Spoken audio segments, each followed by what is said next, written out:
Newcomb, and you're watching Tim's Tiny Arcade, mother effer. Hello guys, Tim from Tim's Tiny Arcade, and today we're going to take a look at Donkey Kong on the Atari 7800. This is a great port of the game, of the arcade version, and let's do some gameplay. Let me show you guys.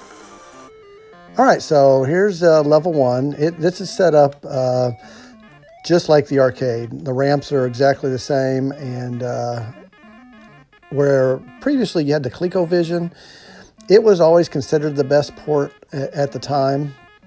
And it was backwards, though, the ramp.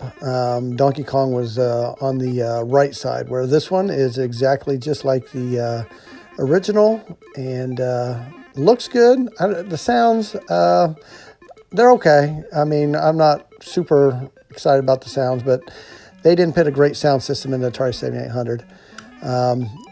Seems like Mario can jump pretty high in this one. It's definitely a little bit easier than the arcade version, but it's a super fun version of the game.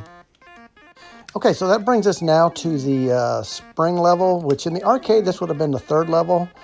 As you can see, the little elevators, they seem to be moving a little bit slower than the like the arcade version, but still set up exactly the same, and a lot of fun.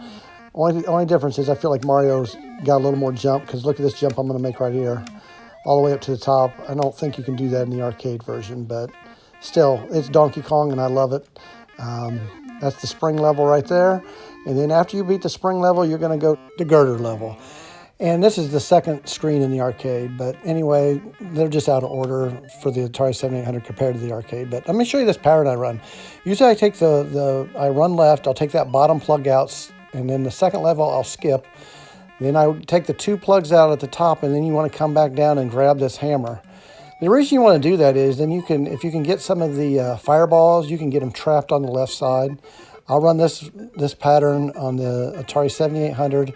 I'll run it in the arcade because it's set up the same, and they get themselves trapped there on the left side, and then you can just take those plugs out on the right side. But yeah, I mean, if this game would have had all 4 levels of the arcade, it probably would have been my #1 game. But just missing that one level, I don't have this as my #1 arcade port, but it's still a great port for the Atari 7800. Okay, so I want to thank you guys for watching my video. I have Donkey Kong, and it's #4 greatest arcade ports to the Atari 7800. In the comments, I did my #5. I will put it in the comments, a link to that video also. I want to thank you guys for watching. Until next time, I'll talk to you all later.